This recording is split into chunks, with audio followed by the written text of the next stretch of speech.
Coyote Peterson. Now we've all seen me in this position before. No sock on my foot, and the sock being used to draw on a predator. Check this out.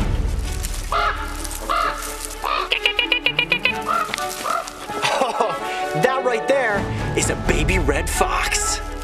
Lupin, come here.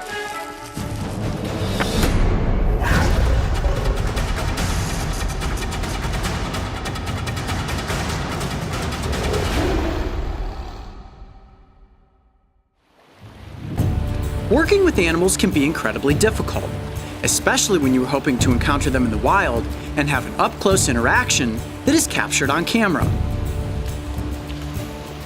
The crew and I have visited many locations over the course of filming Breaking Trail. And if you have ever wondered which location has been the most difficult so far, I would definitely have to say it was Alaska.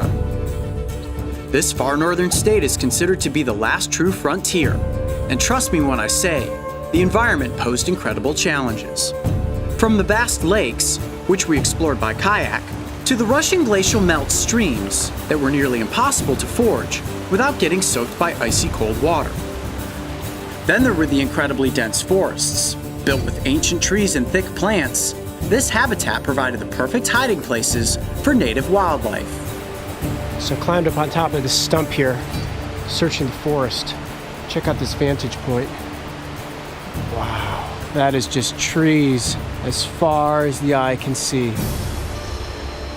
So what becomes the game plan when finding animals in the wild is next to impossible? Simple. We work with ones that have been rescued or raised in captivity.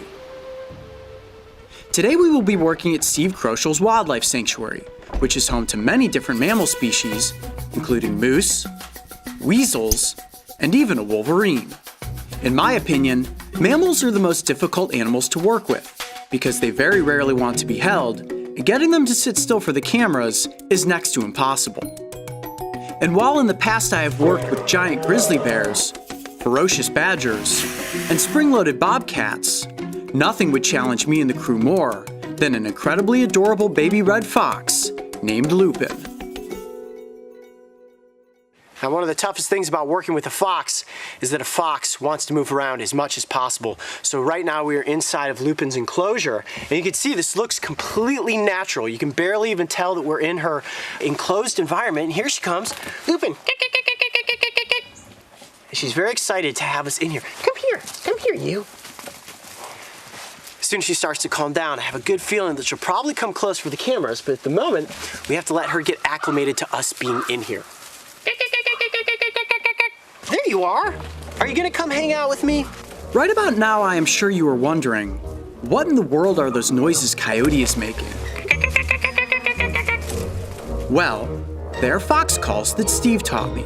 You see, Steve has the uncanny ability to speak with animals. Now, Steve, Yeah. I hear you making this little, sounds like a turkey noise. Well, I'm talking mink language now. That's mink. Yeah, mink language. You go ahead and try it. Okay. Gotta go faster. There you go. Pretty good. And he said that if I could master the language of the fox, I would likely become one of the skulk, which is a group of foxes.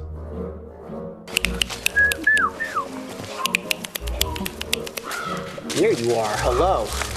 You have a good sprint? What do you think? How about you and I have a conversation about your 12 vocal calls? I know you have 12 things to say to me.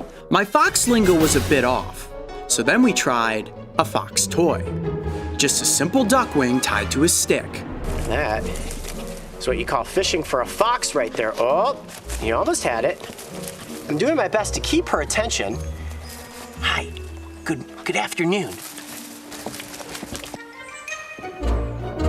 Keeping a fox's attention in front of a camera is far easier said than done, and before we knew it, Lupin was back to running laps around her enclosure. Hey, Lupin, come on back here. Next, we tried to get her up close to the cameras by pretending my hand was a mouse. What I'm gonna do right now is turn my hand into a mouse. I'm gonna actually put it down in this hole and bury it in the grass, try to make some mouse noises, rustle this around, and see if I can get Lupin to come and pounce on me. You ready? Yep. Let's try this.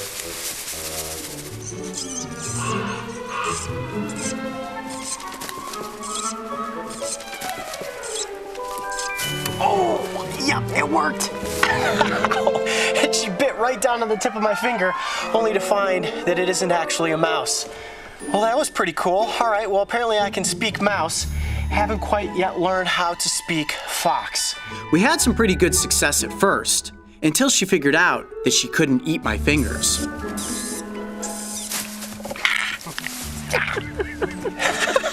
How cool is that? Every single time she thinks my finger's a mouse. And that's such a great hunting instinct for this baby animal, to be able to learn that this is how I catch mice. It is very, very difficult to hold onto this baby fox because she wants to run around in the enclosure. So one tactic I used with the ocelot was to take my sock off and get its attention with that. Lupin. Here we go. She's got her attention. Oh boy, look at that. Oh, sock is good. It worked wonders with the ocelot in Costa Rica, so I figured, why not try it with a fox?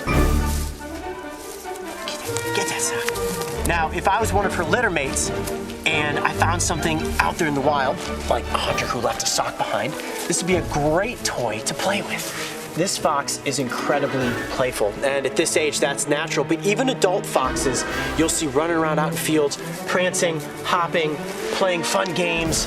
Anything that she can potentially get her claws and her teeth on is fair game. And while tug of war seemed to hold her attention at first, like any curious baby animal, she soon lost interest and went back to going everywhere except in front of the main camera. Mario, you made a buddy. For me? You're so cute. You're such a cutie. Well, she's over there rolling around on her back with Mario, and he's got that big fuzzy microphone on the front of his camera, and I think she's attracted to either shininess of the lens or the microphone cover. It's almost impossible to keep her in one spot. I'm gonna put my boot back on, and one of my favorite things to do with the animals that we work with is to actually follow them around with a GoPro camera. So I've got the GoPro set up on a gimbal, and let's see if we can track down the baby red fox. Ready?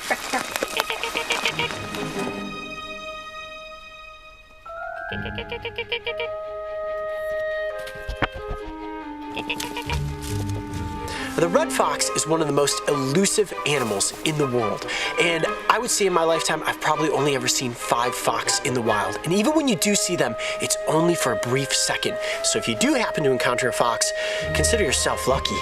This right here, getting to play with the baby one, whew, it's absolutely exhausting. If there's one animal that has really worn me out, it's definitely the baby red fox. This thing's got more energy than any animal we've ever worked with. For nearly 15 minutes, we attempted to follow Lupin around her enclosure. And for a brief moment, she rolled over on her back for a belly rub.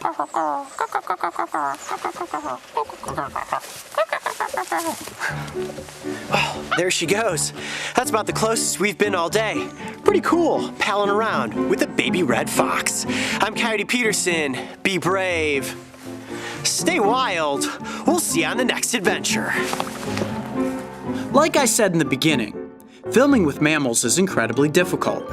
And after 2 hours of following this fox in circles, the crew and I called it a wrap. Getting to pal around with Lupin was one of my fondest memories from Alaska. And if there's one thing I'm confident we can all agree on, it's that this baby fox is about as adorable as it gets. If you thought using a sock to play with a fox was savvy, make sure to go back and see how well this tactic worked when I got up close with a wild ocelot. And don't forget, subscribe so you can join me and the crew on this season of Breaking Trail.